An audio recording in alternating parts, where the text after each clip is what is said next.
E nesse vídeo iremos falar um pouco a respeito da imigração italiana no Brasil. No Brasil, desde a época de independência, a imigração estava no centro da pauta dos intelectuais e políticos do país. Isso ocorria devido principalmente a três fatores: ocupação do território, necessidade de soldados para garantir a posse do país, estímulo ao trabalho livre, considerado superior ao escravo, conforme os princípios iluministas defendidos por parte da elite intelectual luso-brasileira, além das necessidades econômicas. Já no final do século XIX, com o projeto abolicionista ganhando contornos mais claros e o fim da mão de obra escrava se aproximando, a preocupação com o projeto imigrantista vai ganhando outras formas.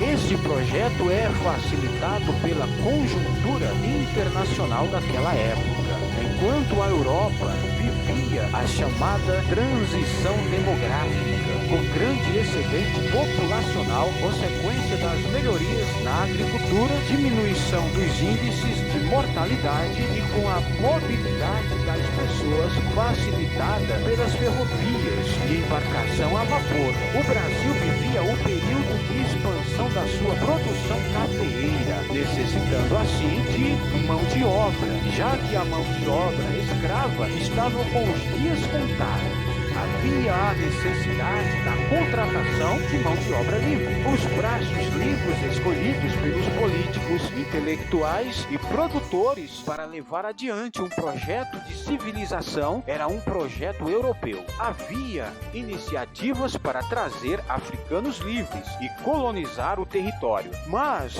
o projeto vitorioso foi o de uma elite que considerava os imigrantes da Europa os únicos capazes de construir uma nação civilizada e moderna.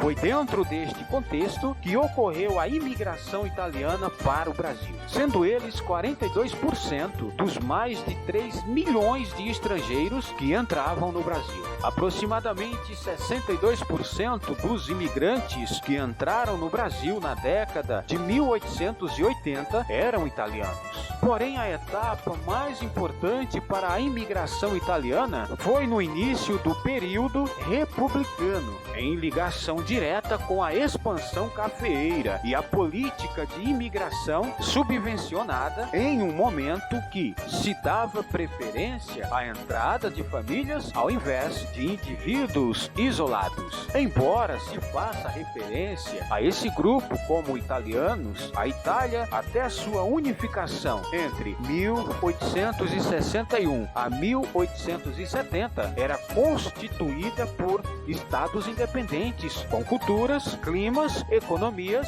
e até línguas diferentes, conforme demonstra a tabela abaixo. Emigração italiana para o Brasil por regiões. Entre 1876 a 1920, a região de Veneto, número de indivíduos 365.710. A região da Cilícia, número de indivíduos era de 44.390.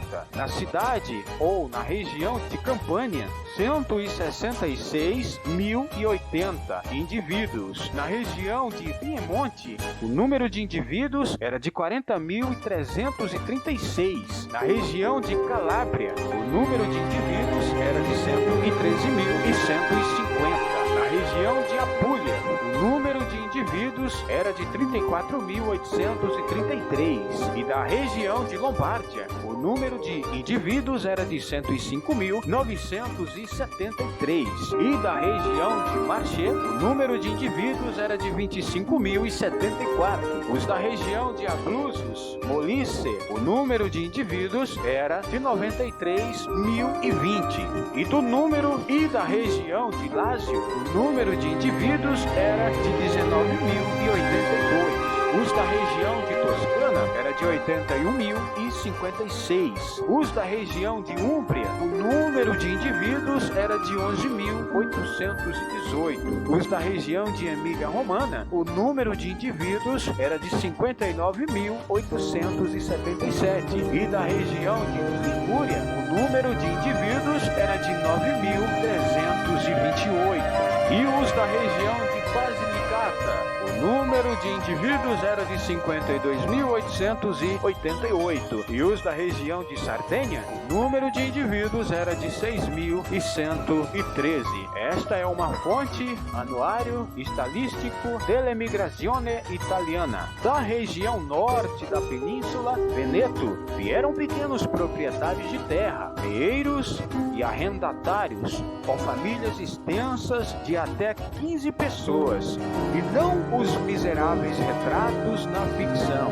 Até meados de 1880, os imigrantes que partiram do sul da península Calábria têm as mesmas condições retratadas anteriormente. É apenas no final do século XX que agentes brasileiros de imigração na Europa ligados aos barões do café arregimentam imigrantes trabalhadores braçais totalmente destituídos de capital que vinham principalmente do sul da Itália. Há de se destacar que a grande quantidade chegaram às grandes cidades.